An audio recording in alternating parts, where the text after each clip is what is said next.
And we're here with another episode of the Wrasslin Wroundtable podcast where we talk all things wrestling every week. And for the first time in a few weeks, we don't have any world changing news to talk about, but we do have a world changing botch of a finish on the SmackDown main event this past Friday night. And yeah, I've definitely got some opinions on that. Ryan Hall, Dominique LaRue, and my friend. It's kind of a weird finish to that main event match on SmackDown between Nia Jax, Jade Cargill, and Tiffany Stratton, whose name I could not think of 5 minutes ago.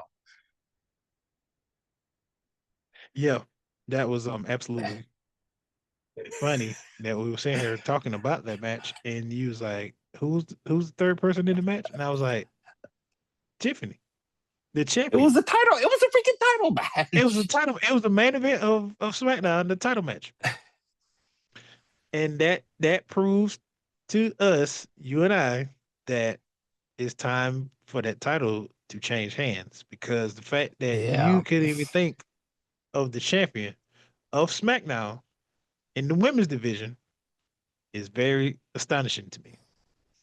it's And that yeah. title run is absolutely mid, It to really say the has been. least. Yeah, to say the least. But the thing that overcomes that title match that is not even, you know, the headline of the match is the botch of the match.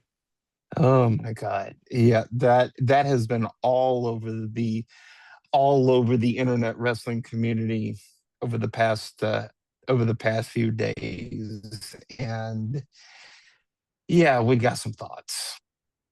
Yeah, absolutely. If Like, you have Yeah, if you haven't seen video of this, first of all, don't watch it with children present because Jade Cargill, her face got absolutely like that was like a just an ugly cut on her head that she sustained after like she got thrown into the ring steps, I think it was. yeah, I had to go back and review that match. I had missed that spot, but whatever happened, it definitely bust her open, like severely, because Yeah. her her gash was so bad, like you could literally see the skin, like just. And thank God that she came out okay, and obviously she gonna get stitches from it. Yeah. But um, Yeah, probably gonna be down for a few weeks, but yeah, she's gonna be yeah, a fine. few weeks. She probably ain't gonna. Well, no, depending on which they have fantastic um surgeons.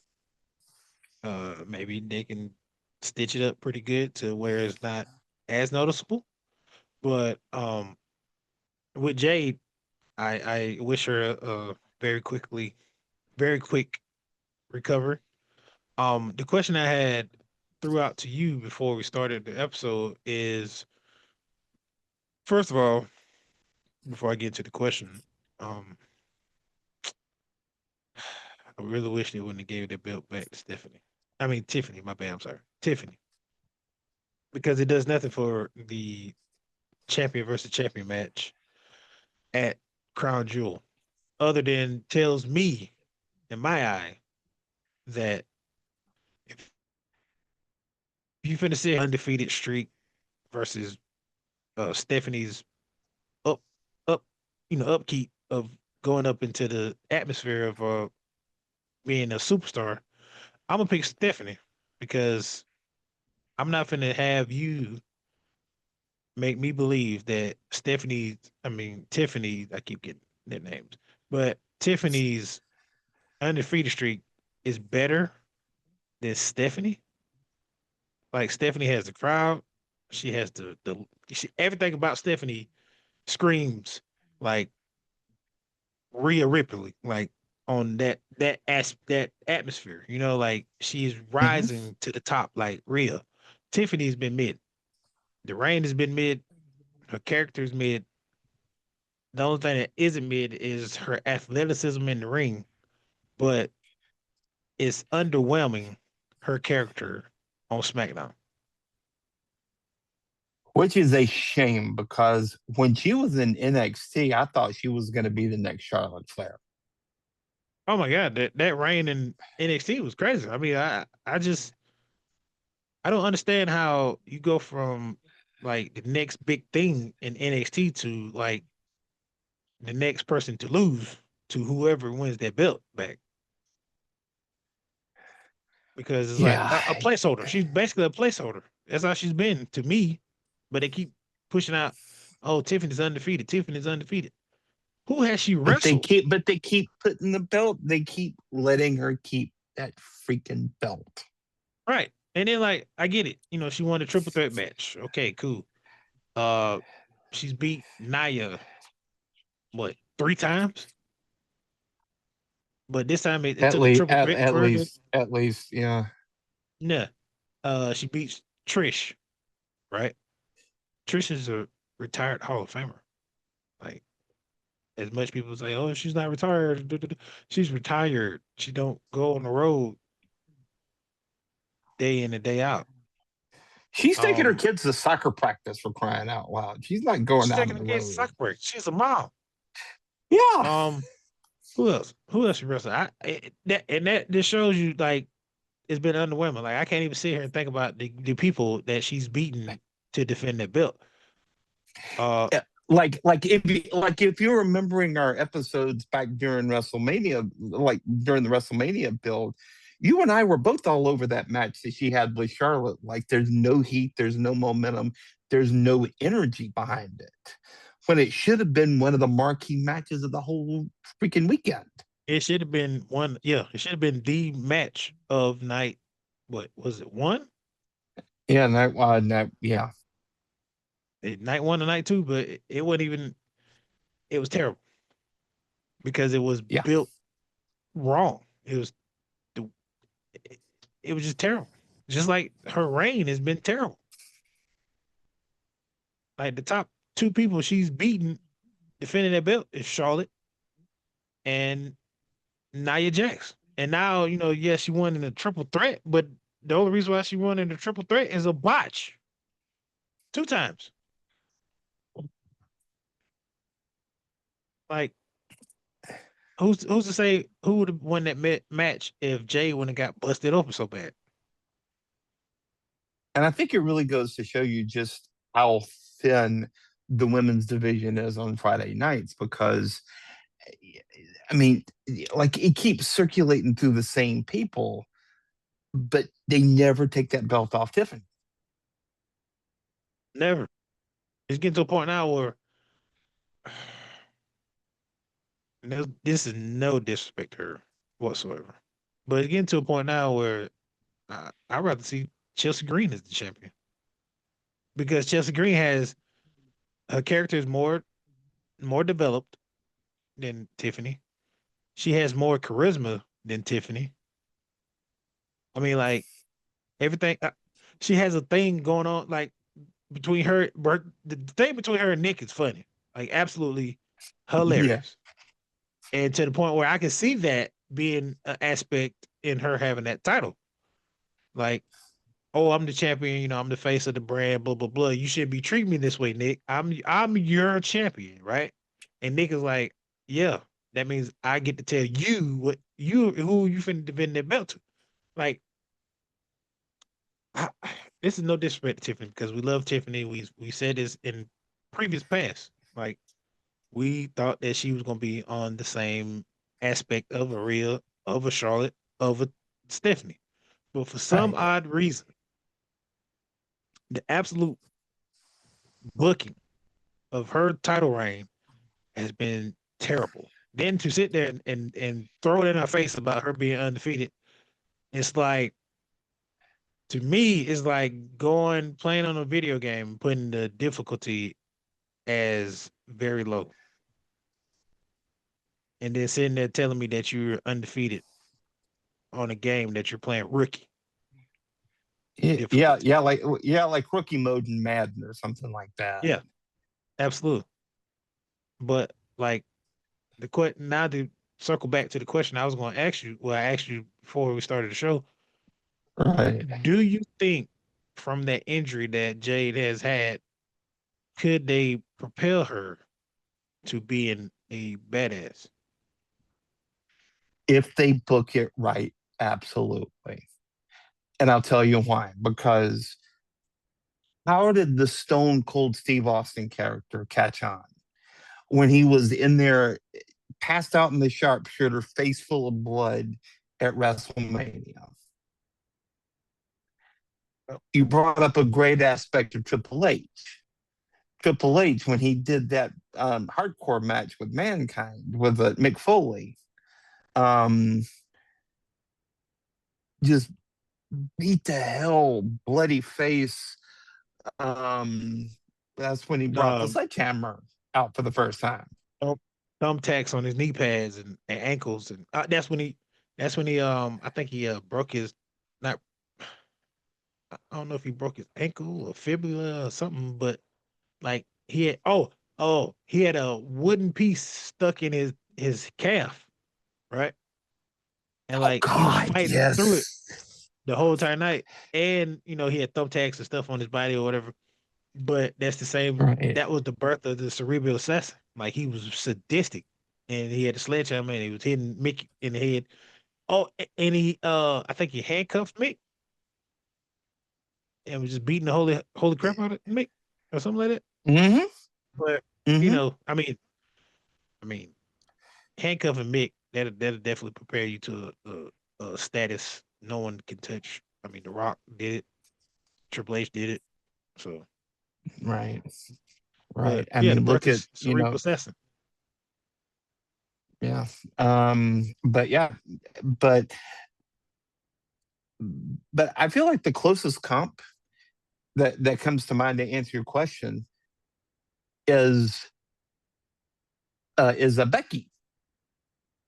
Yep, with Nia When Jax Becky of all people. with Nia Jax of all people, yeah. But when Becky was standing there, in that big brawl, looking like an absolute psycho with blood on her face, the busted nose, that was when she took off and ended up becoming a WrestleMania main event.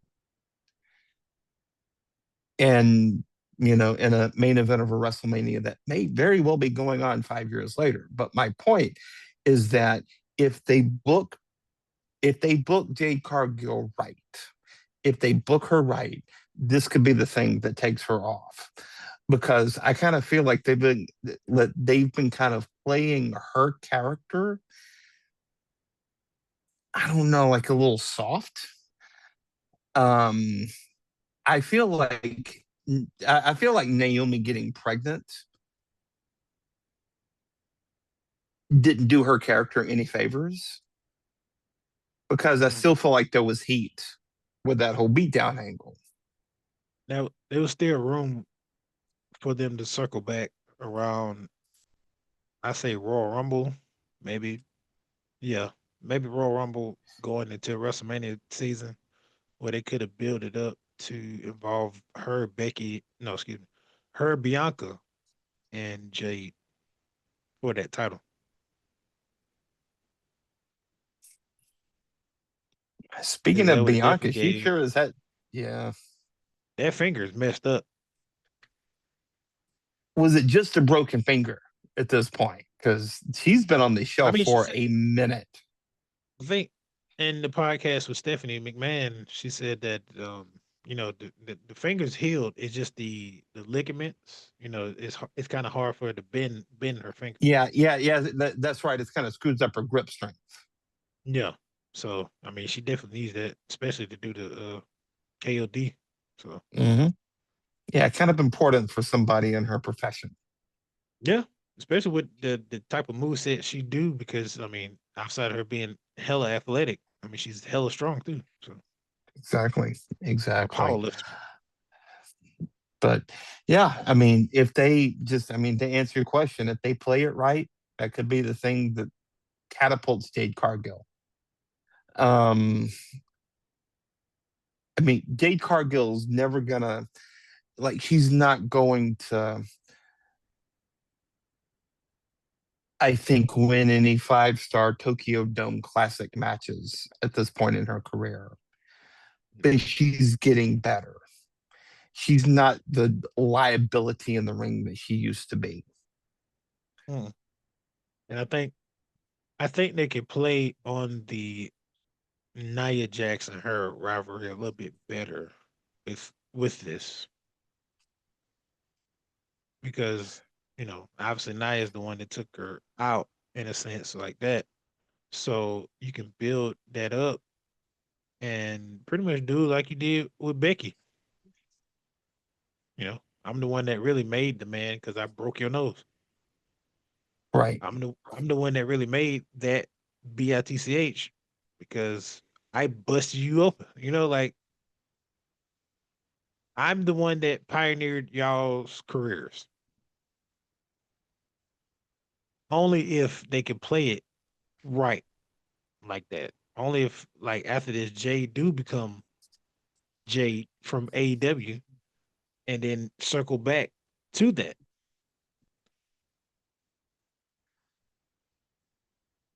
Yeah, because the whole idea of the traditional heel babyface dynamic is that we want to see the babyface get their lick back on the heel that took them out.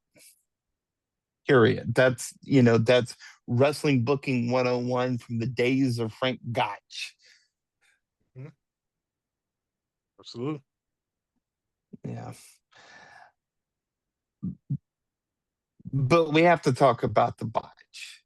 Speaking of, words that rhyme with Gotch, we have to talk about the botch at the end of the match because if you haven't seen it,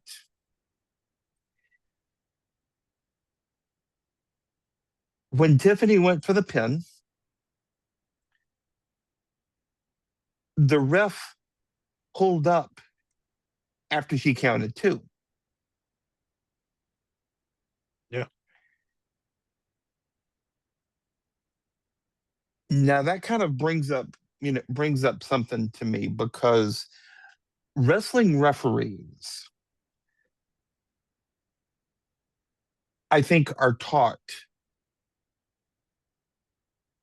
and I'm not blaming the ref for this. I'm not blaming her for this. But my understanding is that wrestling referees are taught to count pinfalls like a shoot.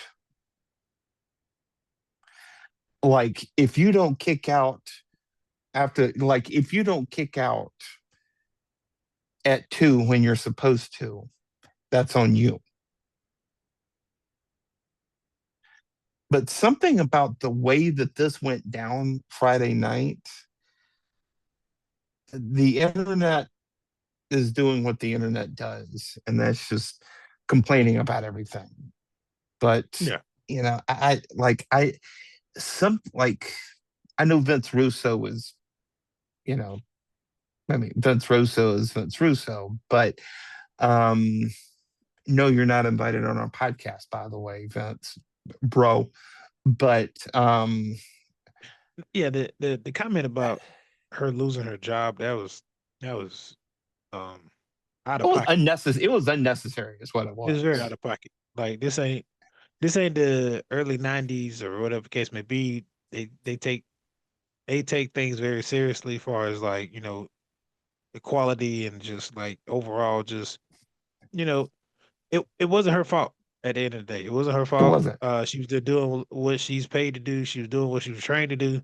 Like you know, the finish probably was jacked up from Jay getting injured. Right. And what are you supposed to do? Because the way they finished, they still had time left on the clock, obviously. Um, Yeah. Tiffany didn't hit her big finish like she was supposed to. Right. And if you go back and look, Naya is literally looking up. Like, I mean, anybody that could tell, like when Roman, during his bloodline era days, like when somebody count, if Roman is looking up, he's watching the count because he's finna kick out. But then if you go back and watch WrestleMania, what, 40? Was it 40 or Hmm. 41? When he lost It, to it was Cody. 40. Yeah, it was 40. Yeah, when he lost to Cody, his eyes was closed. And I have seen videos where this is actually a common practice and a lot of like a common Absolutely. kind of unspoken communication that wrestlers Yeah. have with the referee is that once you get the call to go home, if your eyes are closed, you're not kicking out. Nope. And then sometimes, you know, with us as fans that know the business like that, sometimes they'll throw a curveball. You'll sit there and they'll be looking up, but then they'll kick out, and he's like, "Oh, I wonder if that was was that planned? Was that not planned?" But you could tell you know how you go into a game plan, right? This gonna happen. This gonna happen. Okay, when we get to this, you do this. When they got to this, everything went this way, and it's like, oh, what are we gonna do? Like, this was supposed to Right. happen. Right. Just like a You can football literally see coach. the ref outside putting her gloves on, and she's more focused on Jade than she is what is going on behind her. Because Jade obviously was supposed to play into that match. And she's getting feedback into her earpiece too. Like this is where we gotta go. And it's on her to get that information to the people in the ring because whoever is communicating with the ref, usually the match producer, I think it is, um, they're communicating with the TV truck to be able to like communicate like the the camera angles and cue Michael Cole for whatever he's supposed to say. But I mean, there's a lot of moving parts, is what I'm saying. I There's a wonder, lot of moving parts. you know what I was thinking about when you were saying that? I wonder who produced Was that match. Who do you think produced that match?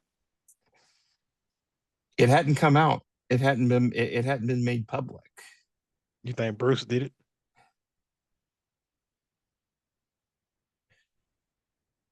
I don't think Bruce did it. I don't think it was Bruce. I don't I think really so. think I think it could have been.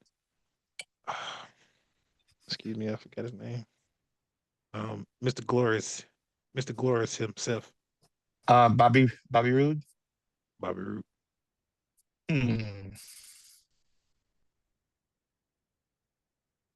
That's just my hunch, but I think Yeah, it could be Tyson Kidd though. could have been. Yeah, could have been. What? Yeah, But I think he's sticking to more of like tag teams in a sense. yeah, no, yeah. He was the one that did the. I think he did the tag team at WrestlePalooza with the mixed tag at The mixed WrestlePalooza. I tag, think is yeah. Um, but you know, if that match, just for example, if that match was at a non-televised house show, Oh, there wouldn't be no problem. it'd have been no problem. Yeah, But since you had yeah. a hard stop at the top of the hour for TV,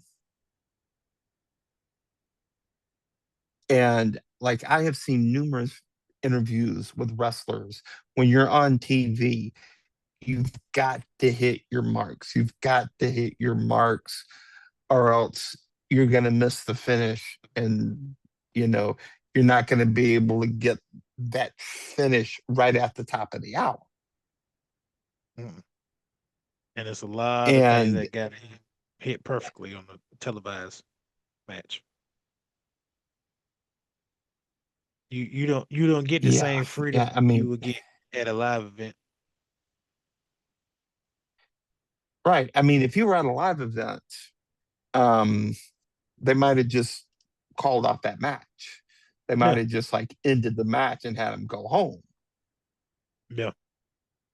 But they had to continue on because it's a televised match, and you got to hit your marks to finish out the time. You can't just all right, we're gonna just stop. Like you said, they got to go home. They got to go home, and then it goes back to we ain't trying to plug. We ain't trying to plug them on nothing, but Netflix, the show Uncut or Unreal or whatever it Hmm. is. There's certain signals that let you know that the match is either still going on or they needed like cut it short immediately. She never did this, the X. Right. So Jade could continue. And Jade obviously was telling her, like, I'm good, I'm good, I'm good. Let's finish the match or whatever. So they went to the ring. I think Jade probably was supposed to be where Nia was, and it ended up getting flipped. So Nia had to take the pin from Jade. But with Nia being a veteran, you would think that she knows, she was basically the QB of that match Yeah. because you're the veteran. You're the one that had years into this. Tiffany still, she's not new to this, but she ain't true to it because, she's still what been in it a year and some change or something. And As far as main she's main super roster young. wise, I mean, Yeah. Yeah. I mean, yeah, main roster. Yeah. She no, wasn't even in developmental for that long. no, she ain't even been champion that long. Right. Yeah. Yeah. Not it. I think it's a shame that it kind of went down like that because it was obviously somebody screwed up. And it was the main event. You never want the main event to go like that. That is what the show is remembered for. It's not like it was the beginning of the match, not like it was the mid part of the match. It was the very last part of your show. It was the most important match of the night. And to end that night on a botch like that, people are always going to talk about that match. So, Right. Right. Just to kind of bring a historical context on this, do you remember? I forget which WrestleMania it was, but Hulk Hogan and Sid Vicious, where Sid Vicious had to kick out of the leg drop oh God. because Papa Shango, of all people, was supposed to do a run in, and Yep. he missed his And cue. he missed his cue. And that was terrible. Yeah, That was one of those WrestleManias that you forget the number, but you never forget the finish. exactly. And you try, and the reason why you forget the number is because you're trying to forget the whole damn thing. Excuse my French. I think it was WrestleMania 8, either 7 or 8. I can't remember exactly. But if I recall, that was the WrestleMania that should have been Ric Flair versus Hulk Hogan, but Hulk Hogan pitched a fit and ended up being Sid Vicious or Okay, Psycho so Sid or Sid McGillicuddy or whatever the hell his name was at the since you're time. bringing up botches, okay. W- I'm not even gonna put you in a ranking, but we're gonna do either or. Do you think that botch is worse than the Royal Rumble finish between John Cena and Dave Bautista? Which botch? The Friday night or the WrestleMania that I'm talking about? Well, okay. The botch last night, well, Friday night, and the botch at Royal Rumble. Which one do you think is the worst between the two? I think it was the Rumble. I Yeah, think it was the Rumble because it was totally an accident. yeah. And it never happened before, like never, Yeah, because you're supposed to have one sole person win the Royal Rumble. But okay, take that Royal Rumble and compare it to the one that The Rock and Big Show finish. Which one do you think out of those two?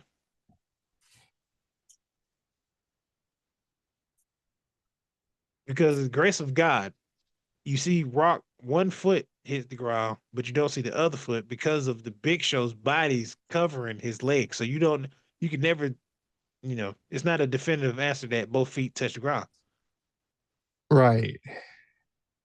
But with Uh, John Cena and Dave Bautista, they literally both hit the ground at the same time.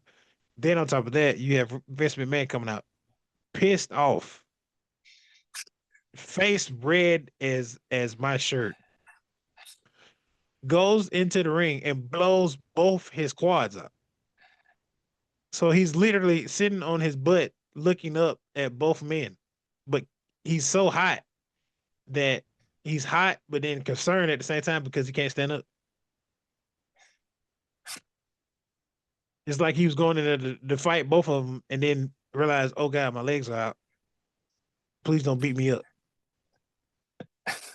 I'm just gonna sit on the ground and yell. And And yeah, yell and be pissed off. Yeah. Which is crazy because, with every terrible thing that happens is always a blessing in disguise.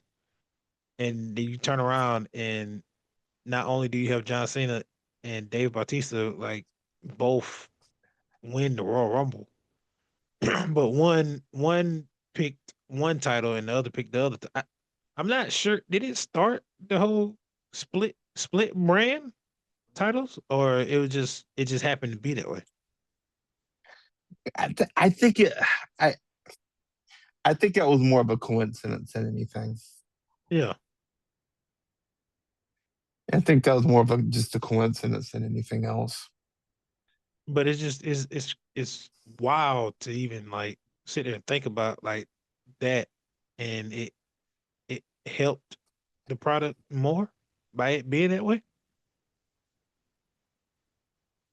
But that just shows you that the Attitude Era is better storytelling than our current WWE TKO era. Yeah. Yep. So Yep. Yep. Yep. Yep. Which pisses me off to no end because, yeah. All right. We got some news. This is not world shattering news, I don't think. yeah, But we got some news that our guy AJ Styles is probably going to be hanging it up after WrestleMania next year.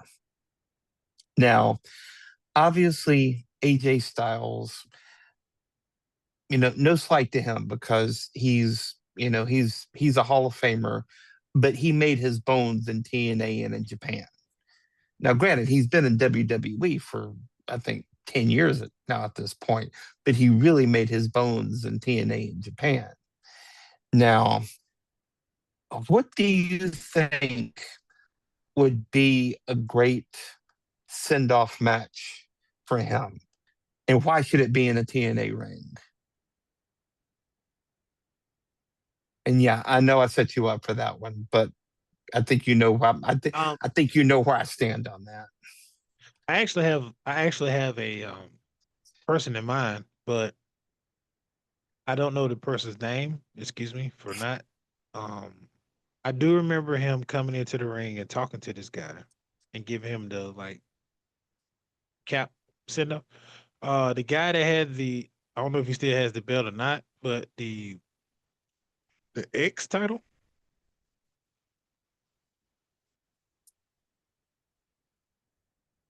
if I'm not And who mistaken. would that be? Uh, I wish I knew. I wish I knew his name. The reason why I don't watch any TNA because I don't have the source to watch TNA. Um, I mean, it's impossible to be a wrestling fan outside of watching AEW because AEW you can watch it for free, literally, and the only thing you have to worry about is watching the pay per view. But with WWE, for some odd reason, you have to go hoops and bounds just to watch a regular show, and then the PLEs are turning into regular shows now too. So it's like, do I even waste my money watching something that I can watch on TV? And the simple fact that one promotion is trying to, outshine the other promotion while the promotion that is the greatest promotion of all time is trying to poo-poo on the up and coming promotion, but you're looking more like the other promotion at this time. And if you're trying to figure out what I'm saying is WWE is looking more like AEW while AEW is still AEW, but is slightly better because we don't have to fork out almost $1,000 to watch their product.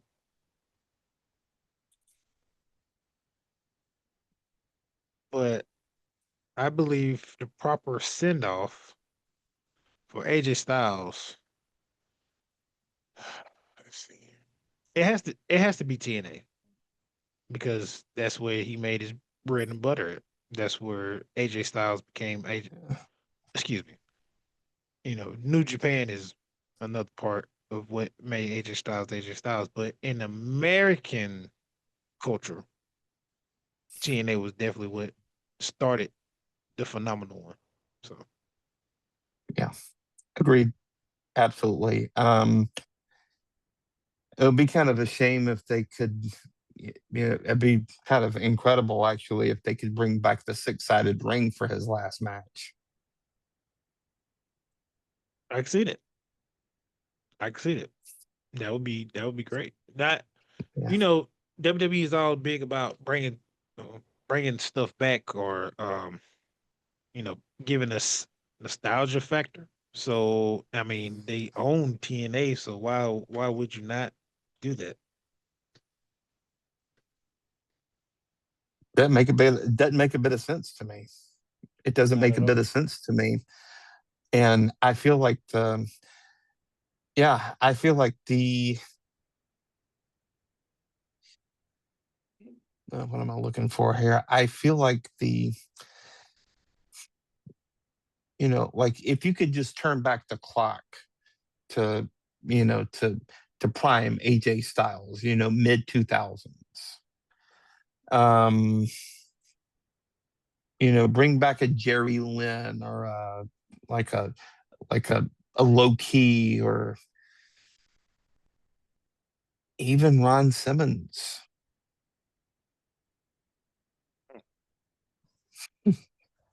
Wasn't wasn't our truth a TNA champion? He was in TNA for a long time. It just came to me. Did Ron, they called him Ron the Truth Killings in that time, but still, no? Didn't they have like a few, or did they ever touch? I to be fair, I can't remember. Hmm. I'm just trying to think of someone, Right, right. but it definitely got to be. It once again, it goes back to what we said about John Cena. It has to be somebody that needs that rub of retiring one of the greats. Indeed, indeed, indeed, indeed. Um, Speaking of John Cena, we were talking about him before we rolled the recording here. We did. But got an interesting theory about now, as we're recording this on a Sunday night, there was, and I didn't watch it because my heart and my eyeballs were glued to my Tide and the Georgia Bulldogs. Roll Tide. But But I watched a little bit of it, so I know you did. I know you did. yeah. That's why I was setting you up for that in a professional way.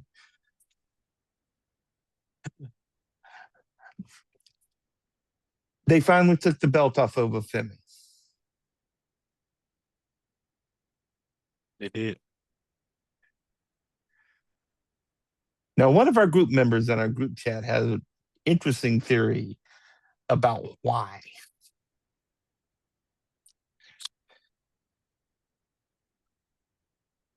So,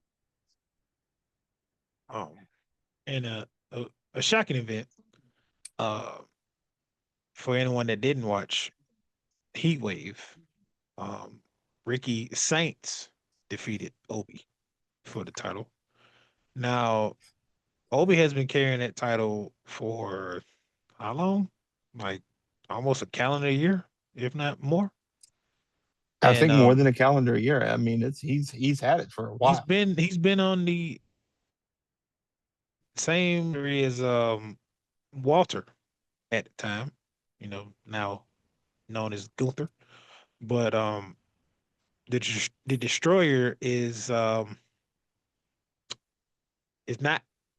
100% true yet, but in our eyes, we feel like he could be ready for the main roster.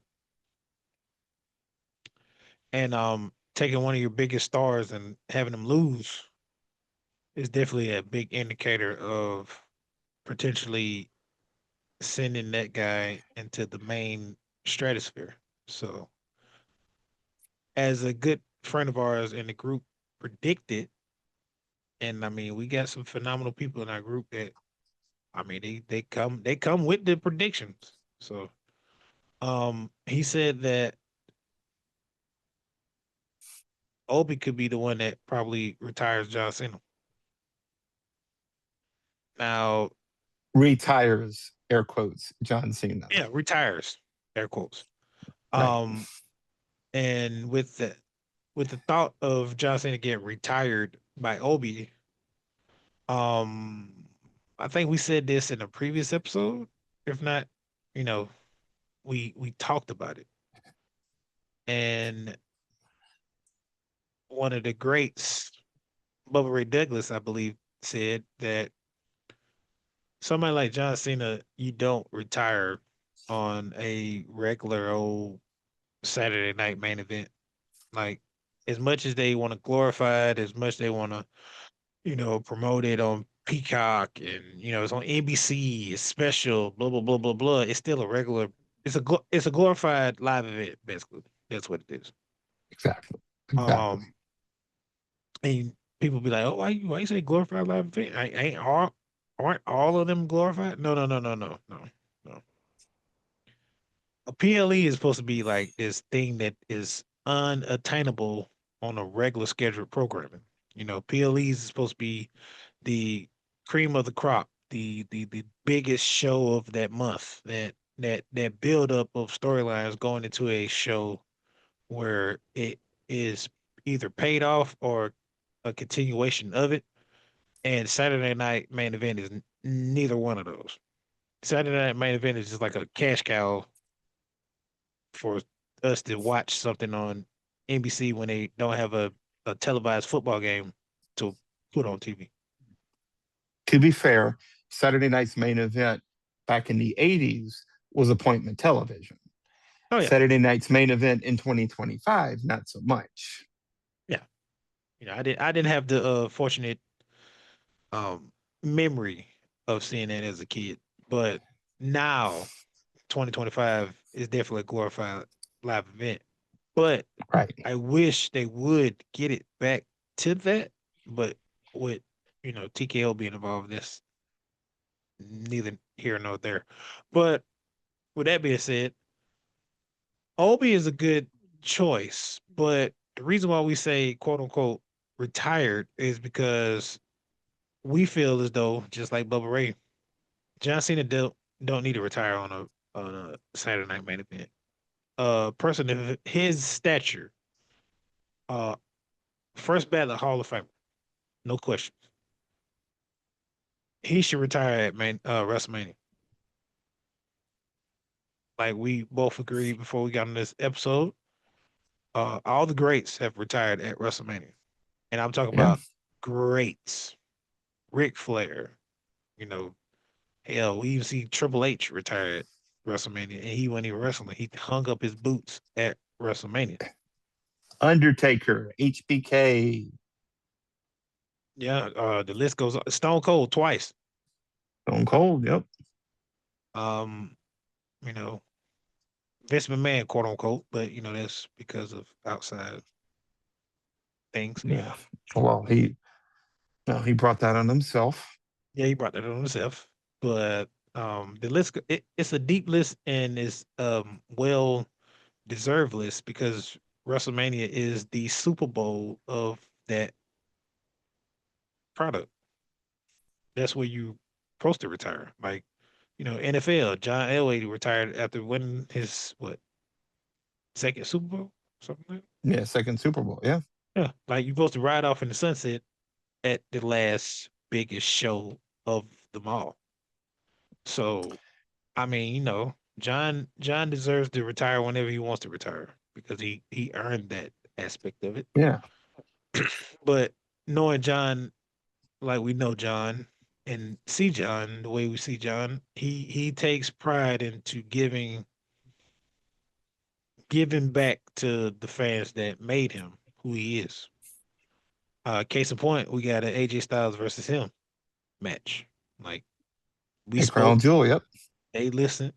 He was the pioneer of that push to wrestle AJ Styles. So could we possibly push that narrative of him pushing it 3 more months? Wait, Jennifer, 5 more months. Five, well, 4 or 5. Let's not get technical, but Right. yeah, Yeah. And considering how much TKO is trying to charge for tickets for this event, you need all the star power you can get. And there is one man, other than John Cena, of course, but there is one man who can bring that kind of star power, who's one of the biggest stars, not just in wrestling history, but in entertainment, period. who has a movie coming out on October 3rd, which is what this Friday coming up. Mm-hmm. Holy crap, that's actually coming out this week. It's coming out this week, and I do plan on going to see it. Wow. I well, we're talking about Dwayne Johnson here. We're talking about The Rock. Yeah, The Rock. Yeah, yeah. Yeah. The biggest ticket there is to entertainment in general. You say his name, everybody knows it. So Right. Right. You say his name, he does more than just appear. that that's another guy that possibly could retire. I can't believe I ain't even think of his name, but that's another guy that could retire. AJ Styles, if you think about it. That would be juicy, actually. I believe in Joe Hendry. I don't know about you. I've started to believe in him. I didn't know nothing about him until recent WrestleMania and just things following WWE, as far as like with him being involved in it. But I didn't know nothing about Joe Henry, excuse me, to then. I thought it was a joke. I thought it was one. I thought it was a Ric Flair. I mean, not Ric Flair. I thought it was a R-Truth thing, like Goofy. Just one of those goof points in the show or something. But I mean, the guy can go. He's got a great. He's everything about that character is great and it's funny. He's corny. Let's not get it twisted. He's corny as hell, but he's fun. But he could also back it up in the ring too. Yeah, yeah, yeah. I mean, I thought you were gonna beat Randy for a second. I ain't gonna lie. Yeah, I didn't. But my point, just getting back to our friend, The Rock. My as Mean Gene would say, my dear personal longtime friend Dwayne Johnson.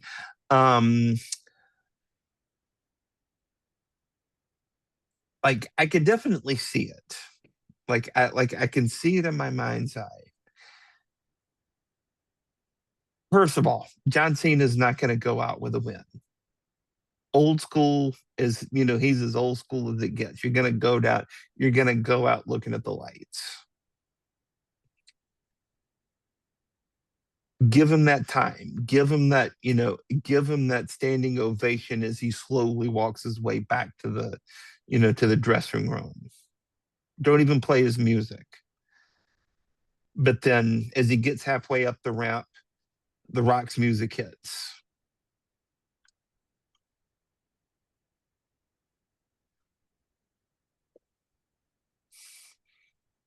Of course, if you remember, The Rock may still have some beef with John Cena after what happened with that botched heel turn, too.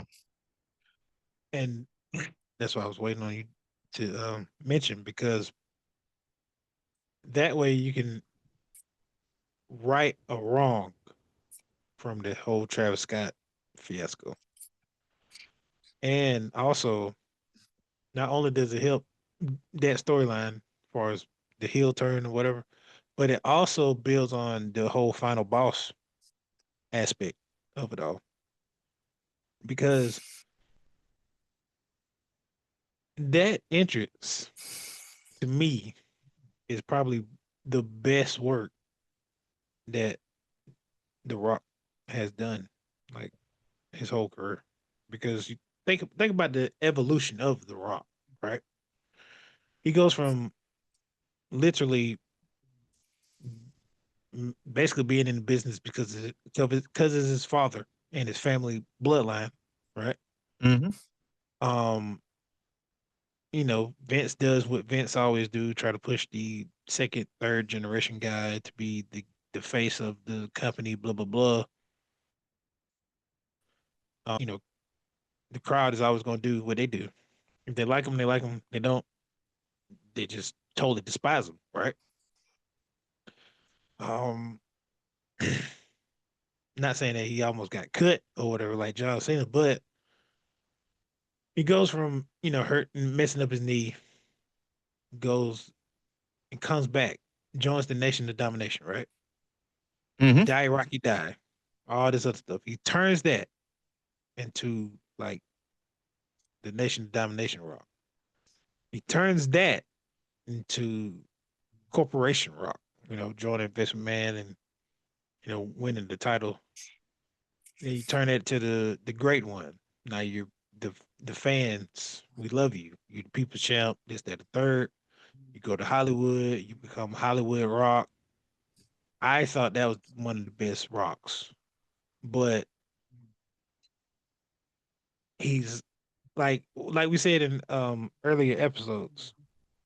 Your character has to evolve. Character can never be the same character. You can't stay the same thing throughout your career, or it becomes stale, right? Only a certain amount of people can do that. John Cena did it for 20 something years. He fed on it. But at the same time, he kept evolving with that. He went from the rapping, well, he came from the OVW guy, and then he wears his uniforms based off the city he's in. Then, he's getting close to getting cut, and then he starts rapping. He becomes this, you know, Eminem type guy, but he turns that, flips that, the, Doctor Thugonomics, evolves that Mm-hmm. from that to the guy, the champ, right? You know, Moves on. He's the champ for 20 something years, Super Cena, blah, blah, blah, blah, blah, blah. We get to this heel Cena. That's a damper in his career. That's a black cloud in his career because we don't want to see Cena as that, but we can't get over the fact that we wanted you to be a heel years ago. Then you finally become a heel, and it's the worst. This is probably the worst run for him in his career, right? I mean, and we talk about PG eras Cena. Like that was probably the worst because most of us quit watching wrestling around that time because it was like, what is this? What is this trash? You know? It was just But bad. it was bad, yeah. And then you get to heel Cena is like, I don't get why you even did this. And then we get the old Cena back. We get the Cena we should have had from the get go, like do his retirement run.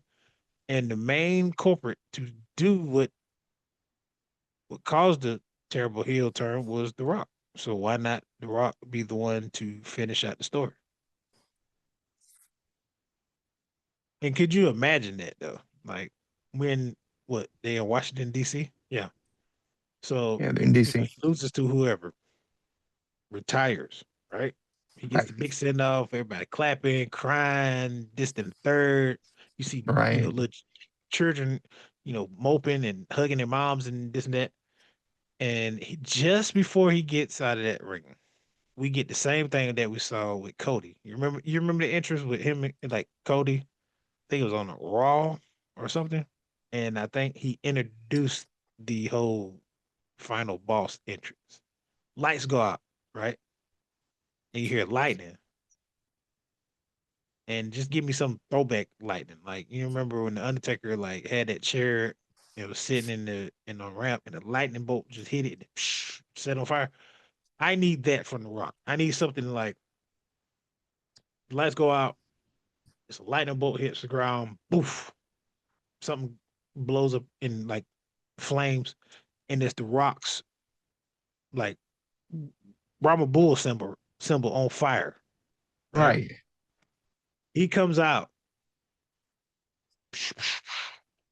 and then this big light shines over The Rock. And he's standing there with his sadistic, smile with the vest, all this other stuff, and he's just clapping. You know, like you know, look at John. Let's give it up for John. Blah blah blah. And he has these hooded people come out and just totally destroy John Cena, right? And it's revealed to be, let's see, what am I thinking? It's revealed to be Solo and Jay. And Jade. Jay. Nah, I mean, I'm just, Yeah, yeah, spitballing. I yeah. know that's Yeah. possible, but Right. Yeah, yeah. because Jay is starting to turn, right? He's starting that power Yeah. is starting to corrupt his mind, right? And then you have Solo, where I remember it was an old video, I think, when The Rock first came out. Oh, Rock came out, Bad Blood, right? And he was like, "This is all part of the plan, or Right. whatever," right? So you can play off of that, right? Hmm. And then that starts, you know, once we get, John retired or whatever, then we go back to what I was telling you about. Like we get the year of the bloodline, where we get Roman versus Rock, leading up to the next year's. Well, no, okay, we still got four. What? Okay, yeah, yeah. Because after this WrestleMania coming up, then that'll be Saudi Arabia, right? Right. And what way you gonna get people to buy to go see that, or even just buy it to watch it? Didn't have Rock versus Roman, because you done a year storyline with one person just pushing the narrative while the other shows up periodically. Now you get the narrative of like, it's gonna be hard. Obviously, both got different schedules, but Right. Roman shows up every so often. Rock shows up every so often, but they pushing that narrative. You still have characters involved to push the narrative. So that's when you get Jay versus Jimmy again. But it gets corrected. Like we get really invested because we are already invested in Jay and like this character that he built up. And now he's turned to the dark side, and Jimmy got to get him back, right? And then like, throw Cody in there with Solo again. It's so many different storylines to just to feed off of, but it pushes the narrative for 42 And 43. And and so on. 43 and so on and so forth. I mean, hell, by the time we are old and gray, Naomi's son will probably be involved in the match if it's the son, of course. Right. Like, dang, that's a deep story. I mean, that's a deep family right there, boy. That's ridiculous. And look, everybody, all those Samoans got big families now. Yeah, yeah. At some point, one of them is going to be COO. Like when Triple H is retired, one of them is going to take over. So Right. Yeah. I can definitely buy that. Well, that was fun. it was. It was very refreshing to not focus on something outside of wrestling. Amen to that. Amen to that. Um, but yeah, we've got Crown Jewel coming up here in a few weeks. I've got very little interest in watching it, even though it's probably going to start at 8 in the morning on East Coast time. One more question. Yeah, what's One up? of the biggest stories that we didn't even touch on. the potential reunion between Brock and Paul Heyman? Potential. I thought it was already happened. No, it's it's not really teased, but like Paul, announced Brock for John and Brock's Yeah, match at WrestlePalooza, right? Then they go yeah. on Wrestle to Palooza. Let's get it right. yeah, that trash. But I think it was SmackDown. Paul commented about that and was like, you know, I've been called this, I've been called that, I've been called the advocate, I've been called the wise man, I've been called, the The what they call him? Oracle. The Oracle. Oracle. But what you really should call me is the GOAT, right? And I mean, he should be the GOAT, but he didn't necessarily say like I'm with Brock or whatever. But the thing was, he came out and talked to Cody. I don't know if you saw it, but he talked to Cody because Cody was in there talking, and Hmm. he came out and talked to Cody. And the build up between them two, it makes you feel as though Brock might get involved with Cody again. That was the build up, but obviously the buildup is going on what we talked about previously about Survivor Series. Like we just totally skipped Crown Jewel and went straight to Survivor Series because that's the main thing. I mean, Right. let's face it, nobody cares about Crown Jewel. They fighting for a belt that don't even matter. Um, so yeah, he comes out, talks. Drew comes out, I think it was, right? It was oh no. Yeah, the Vision came out. They tried to attack Cody. Cody was like fighting them off. Randy comes out. Yeah, Randy comes out and helps Cody. But with that being said, when he came out to help Cody, he also was looking at that belt again. So my prediction, early prediction, let me go and get this off. Uh I am going to name the potential team for Survivor Series. All right. Bring Obviously, it on. it's going to be division, obviously on one side. That's going to consist of the three men. Brock is definitely going to be involved. And I believe the fifth member is who the fifth member is.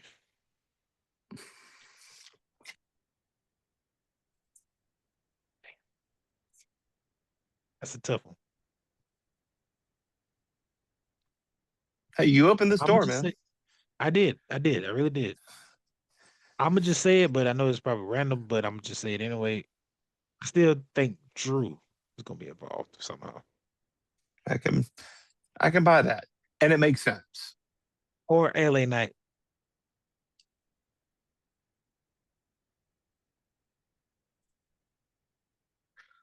You know my theory behind when they were saying talking about plan B all the time. My theory was Brock Lesnar from the jump. Yeah, So absolutely. I mean it totally makes sense. It makes Um sense.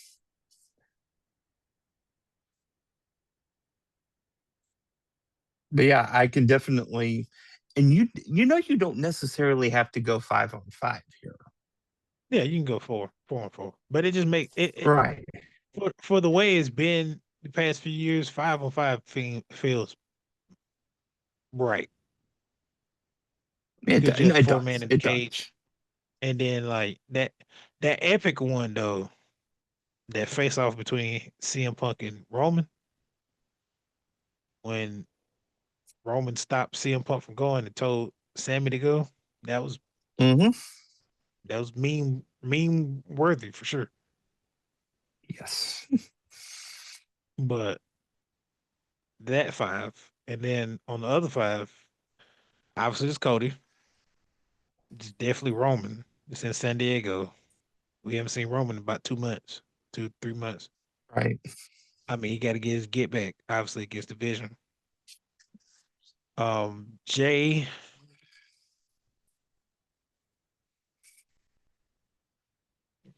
Jimmy, and Randy Orton.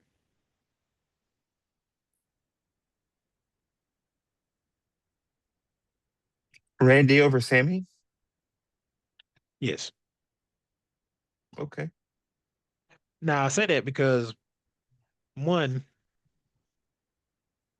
Obi could just come in and um destroy Sammy because Sammy got the whole open challenge and he wants to give people the new Well, faces yeah. a platform to be shown and stuff, right? I And then you mean, just basically put your foot in your mouth by going against the destroyer, and he comes in and just totally destroys you. look at what he did for Javon Evans last episode. And I knew I watched NXT so Made that often. man a I knew, star. Yeah. I seen the match between Obi and him, and Obi threw him on the table outside. Like he threw him on an announcer table outside Yes, of the ring. So it kind of reminded me what they used to do with Spike Dudley back in the day. God, I'm Throwing that poor amazed man like a yeah. No, apparently that man still he walks without a I would have figured he'd have been in a wheelchair by this point. But that's my early prediction. But I do have a lot of ideas of why that mix up would be together, and I can save that for the next episode. So And let's do that. I've got some thoughts too. yeah. I've definitely got some thoughts too. One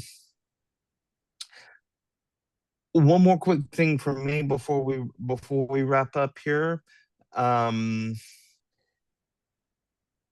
know we don't have much interest in Crown Jewel. I think the two title matches are going to be good. Yeah. I just don't have it. There just doesn't seem to be any heat behind it to me. Because you got Seth and Cody in one, and you got Stephanie and Tiffany in the other one. They both should be really good matches, but there's no story behind them yet. I feel like Cody and Seth, they got some meat behind them because like Seth said, oh no, Cody, you're basically the pioneer to my career being what it is now because you faced me when nobody else wanted to. Like nobody knew it was gonna be me that come out behind that curtain, but you didn't care. And then like you're the pioneer that propelled my career to the stratosphere by helping me and being my shield to beating Roman Reigns. Also, he was the guy in that match after Cody tore his pec in that Hell in a Cell match. Yep, and he pointed that out too. So yep, it's more of a this match is more of a pissing contest between the two. I mean, that's basically facts. what it is. Yeah. While Stephanie and Tiffany is kind of like, like I said, the undefeated streak versus the up and coming superstar. And I have more passion in Stephanie winning that match rather than just watching the match in general. Obviously, I want to watch it for other reasons, kind of pretty much on the same reason as Booker T like to watch the match, but it's neither here nor there. And Oh yeah, man. I feel like Roman is going to get involved with that title match between Cody and Seth. And you know what? I'm going to get this off my chest before we get off this show. Right. It's funny how Cody calls himself the quarterback, right? And it's funny how Seth, envisions WWE. He's the vision, whatever the case may be. But neither one of them two move the needle like a particular superstar by the name of Roman Reigns. You ever notice that? I do. You I ever definitely do. you ever feel like the show is different when Roman's on it? It's like the energy is different.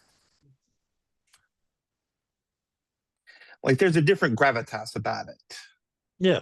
it's not a normal show.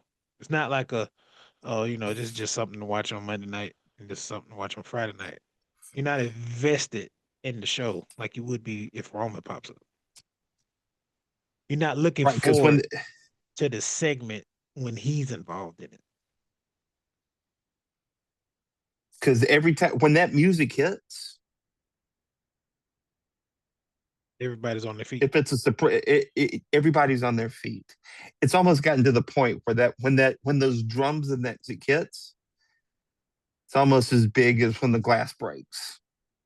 Oh yeah, yeah, most definitely. Or okay, yeah. So his is on the same aspect as Stone Cold. Yeah. Cody's is on the same aspect as The Rock's because we're all looking for that whoa factor. Hmm. We get amped up. That his song does amp you up, right? Seth is more like a joke to me. Hmm. It's like a sing along, you know.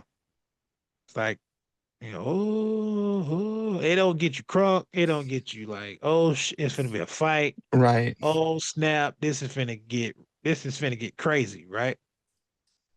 When Romans pops on, oh, this is prime time. This is it. This is, you know, the the factor. This is the man coming out to wreck shop, right? Cody's comes out. Oh snap! It's Cody, like the baby face, the guy that's going, to come out and do Cody things. Right. Like you call it every time. Oh, Cody got the sweatsuit on. He finna fight. Oh, Cody got the suit on. There might be a fight, or it may be a promo. We don't know. Or he takes his jacket off and just got the vest and the The the best. Oh yeah, necktie and that he's gonna ridiculous fight. watch. Yeah. Yeah. Yeah, The watch chain. Just yeah. I mean, this is a man who was photographed in a three-piece suit on the freaking beach with his daughter. Come in on, the heat. In the in the heat. heat. Yes. We could go on for hours about this. Don't get me. I mean, Oh yeah. to be fair, at least Cody wasn't wearing shoes. Yes, he did. Right, Absolutely. right. Okay. All right. But I just feel like with the storytelling they're trying to put on us about like who's really the quarterback of WWE is Roman, without a shadow of a doubt. It's just funny Yep. that like they sit, and then before we get off, I really gotta get this one off though. Somebody had put that promo of him, Cody and Seth together with a Limp Biscuit My Way song, kind of like on the same aspect as The Rock and Stone Cold, right? It Okay. it hit in somewhat that area because they did a good edit of the video and like the whole aspect of the quarterback number one. But that really drove me into thinking like Roman is really the quarterback number one. Roman don't even have to have the title to be relevant. Roman don't even have to be on the show without being involved. Like he's always mentioned on the show. Like Like he ain't been on the his show in the past. presence is yeah. It's deafening. Yeah, it's there because like look at Jay, one of the biggest baby faces on the show. And what Jimmy say? You starting to act like Roman. Yep. So that whenever Roman gets mentioned like that, or anything of Roman gets starting to be mentioned, you know he's starting to creep back into the show.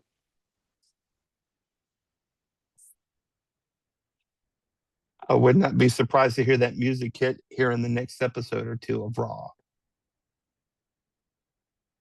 Yeah. Wouldn't surprise me at all. He got to be on. I think they said he. I think they say he might be making an appearance, but he's definitely got to be at Crown Jewel. I mean, Yeah, he got to be at Crown Jewel. definitely. Well, for a week that didn't have any mind blowing news, it's a fun episode. Yeah, but Yeah, that's just the great product that we like to talk about. Absolutely. Absolutely. And that we're not complaining about what we're trying to make better. Absolutely. Just Yeah, giving our, 2 cents in it. exactly. Well, another fun episode. Same time next week. Same time, same place. All right, brother. Another episode of the Wrasslin Roundtable podcast. You can follow us on Apple Podcasts, Spotify. I almost said iTunes. I haven't heard of iTunes in a minute. Apple Podcasts, Spotify. You can follow us on YouTube. Um, we're on Facebook, and yeah, got a lot of great stuff coming up here, and we can't wait to have you join us. You've been listening to the Wrasslin Roundtable podcast, a presentation of Royal Hearts Media. For Dom, I'm Ryan. And thanks for watching. Thanks for listening. Until we meet again. So long for now.